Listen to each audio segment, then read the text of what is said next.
Assalamualaikum warahmatullahi wabarakatuh.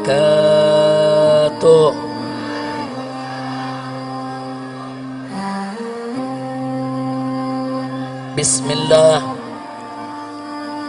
walhamdulillah, wassalatu wassalamu ala rasulillah wa ala alihi wa sahbihi wa mawalah. Ashhadu an la ilaha illallah wahdahu la syarika lah, wa ashhadu anna sayyidana Muhammadan abduhu wa rasuluh la nabiyya ba'dah. Siyadatul habaib asy-syurafa wa sa'adatul ulama'il fudala wa jami'il hadirin al-hibba'il a'izza rahimakumullah. Fi hadhihi al-munasabati as-sa'idah wa bihadha al-ijtima'il mubarak la ansa an usiyakum jami'an wa nafsi bitaqwallah wa bita'ati rasulillahi sallallahu alaihi wa alihi wa sahbihi wa sallam. Fanas'al Allah subhanahu wa ta'ala an yahdiyana ila siratihil mustaqim wa yaj'alana minal muttaqin wa yudkhilana jannatahu jannatan na'im bihaqqi sayyidil mursalin walhamdulillahi rabbil alamin. Taqabbalallahu minna wa minkum fataqabbal ya karim. Kepada para habaib, para alim ulama, para kiai, kepada segenap kaum muslimin dan muslimat rahimakumullah, saya menyampaikan berjuta terima kasih dan penghargaan yang tinggi kepada semuanya atas kehadirannya pada acara peringatan Maulid Nabi besar Muhammad sallallahu alaihi wasallam. Semoga tidaklah Anda pulang dari tempat ini nanti kecuali dosa kita semua diampuni oleh Allah subhanahu wa ta'ala, kesalahan kita dimaafkan, kemudian urusan kita semua dimudahkan, dan kita semua dijadikan sebagai orang-orang yang salihin. Amin ya rabbal alamin. Ahibba'il kiram, Nabi yang kita peringati maulidnya pada malam hari ini adalah seorang manusia yang memiliki akhlak yang sangat agung. Keagungan akhlak beliau dipersaksikan langsung oleh Allah subhanahu wa ta'ala melalui firman-Nya. Wallahu subhanahu wa ta'ala qal fi akhlaqi nabiyhi sayyidina Muhammadin sallallahu alaihi wasallam wa innaka la'ala khuluqin azim. Sesungguhnya engkau wahai Rasul, sesungguhnya engkau wahai Nabi, la'ala, betul-betul, sungguh-sungguh berada di atas khuluqin azim, akhlak yang agung.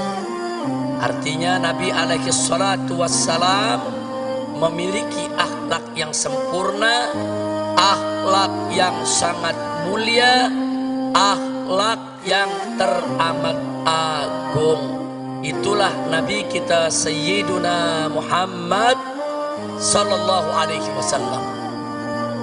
Untuk menggambarkan keagungan akhlak Nabi, saudara, kita tidak akan pernah mampu untuk memaparkannya secara tuntas. 1 jam ceramah tidak akan pernah cukup. 1 tahun pun kita jelaskan tidak akan pernah habis. Seumur hidup kita sekalipun tidak akan pernah ada kesudahannya untuk menggambarkan kesempurnaan keagungan akhlak Nabi Muhammad sallallahu alaihi wasallam. Kenapa? Saking sempurnanya, saking agungnya. Namun sungguh pun begitu, ada satu ungkapan yang teramat indah di dalam menggambarkan keagungan akhlak Nabi. Kalimat tersebut diucapkan oleh istri Nabi tercinta Sayyidatuna Aisyah radhiyallahu taala anha.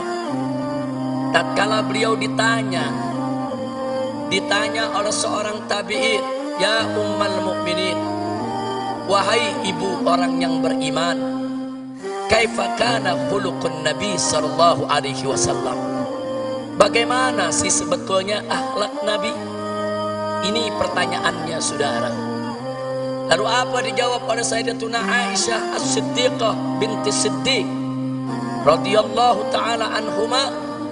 Beliau menjawab dengan kalimat yang singkat, padat, ringkas, jelas, menunjukkan kecerdasannya di dalam memilih kata, saudara.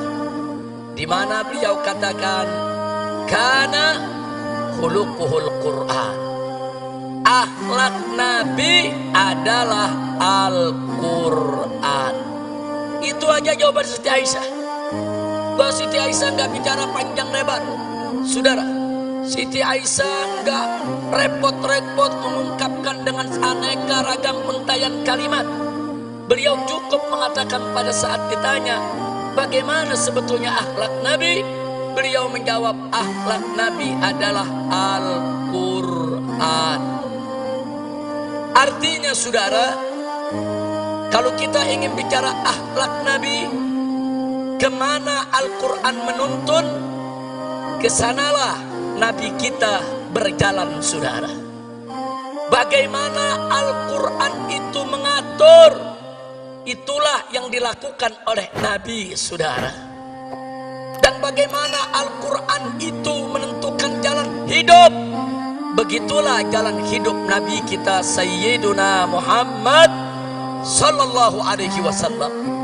Al-Quranul Karim mewajibkan aneka ragam kewajiban. Demi Allah, tak satu pun kewajiban pernah ditinggalkan oleh Nabi alaihi salatu wassalam. Al-Quranul Karim mengharamkan aneka ragam di Muhammad sallallahu alaihi wasallam. Oleh karenanya, saudara, bicara tentang revolusi akhlak berarti bicara suatu revolusi yang mengikuti jalan hidup Nabi Muhammad sallallahu alaihi wasallam. Bicara tentang revolusi akhlak berarti bicara tentang satu revolusi yang berdiri tegak di atas Al-Quran dan sunnah Nabi kita Sayyiduna Muhammad sallallahu alaihi wa alihi wa sahbihi wasallam. Nah, kenapa pada kesempatan ini kita mengingatkan tentang revolusi akhlak, saudara? Sebab Nabi kita tidaklah diutus kecuali untuk menyempurnakan akhlak. Nabi yang bersabda dalam satu hadisnya, au kama qala Nabi sallallahu alaihi wasallam, innama bu'ithu li utammima makarimal akhlak. Innama dalam bahasa Arab adatun min adawatil hasr, yaitu suatu kata yang biasa digunakan untuk pembatasan, saudara. Innama kalau diterjemahkan dalam bahasa Indonesia, sesungguhnya hanya. Sesungguhnya hanya. Jadi kalau Nabi mengatakan innama bu'ithu, sesungguhnya aku ini diutus hanya. Hanya untuk apa? Liutammima makarimal akhlak, untuk menyempurnakan kemuliaan akhlak. Jadi, saudara, ajaran Nabi alaihi salatu wassalam berdiri atas dasar akhlak. Ajaran Nabi alaihi salatu wassalam baik dalam konteks ibadat maupun muamalat, semua berdiri atas dasar akhlak. Karena itu kewajiban semua umat Islam dalam setiap aspek kehidupannya senantiasa berdiri atas dasar akhlak, saudara. Makanya aneh sekali, hari ini saya mendengar pernyataan dari seorang pejabat tinggi, saudara. Hari ini, saudara, saya mendengar pernyataan dari seorang pejabat tinggi yang mengatakan Saudara, agama tidak mengatur negara. Inna lillahi wa inna ilaihi raji'un.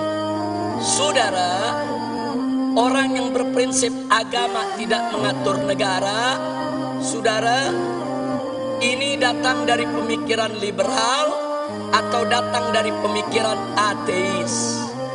Pemikiran liberal adalah mereka-mereka yang ingin membebaskan diri mereka dari ikatan agama. Sedangkan pemikiran ateis, saudara, mereka-mereka yang ingin mengatur kehidupannya tanpa ada ikatan kepercayaan kepada Tuhan, saudara. Dan ini sangat berbahaya di negara kesatuan Republik Indonesia yang berdasarkan ketuhanan yang Maha Esa, sebagaimana tertera dalam konstitusi negara, Undang-Undang Dasar 1945 pasal 29 ayat 1, bahwa negara Republik Indonesia berdasarkan ketuhanan yang Maha Esa. Jadi para founding father itu para pendiri bangsa, dari sejak awal kemerdekaan kita sudah menetapkan bahwa Indonesia berdasarkan tauhid. Indonesia berdasarkan tauhid, berdasarkan ketuhanan yang Maha Esa, yang oleh karenanya setiap kebijakan dalam negara kesatuan Republik Indonesia tidak boleh lepas dari nilai-nilai luhur ketuhanan yang Maha Esa. Sehingga setiap kebijakan apa saja di dalam pengelolaan negara Republik Indonesia tetap harus mengacu kepada ajaran agama, sehingga semua kebijakan di dalam pengelolaan negara Republik Indonesia harus berdiri atas dasar akhlak, saudara. Takbir. Jadi kalau ada pejabat tinggi mengatakan agama tidak boleh mengatur negara, jadi negara mau diatur pakai apa? Mau jadi negara PKI, mau jadi negara ateis, mau jadi negara setan, mau jadi negara iblis. Maka itu saya tanya semua saudara, dasar negara kita apa? Ketuhanan. Ketuhanan yang Maha Esa itu, saudara, adalah dasar tauhid. Apa kalimat tauhid kita? Semuanya la ilaha illallah. Lagi sekali lagi,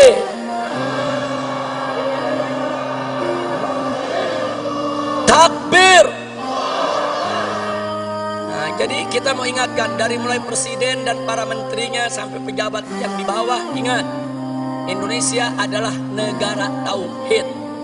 Sekali lagi kita ingatkan kepada mereka, Indonesia adalah negara tauhid, negara berdasarkan ketuhanan yang Maha Esa, sesuai apa yang tertera dalam Undang-Undang Dasar 18 Agustus 1945 pasal 29 ayat 1 yang berbunyi negara Republik Indonesia berdasarkan ketuhanan yang Maha Esa.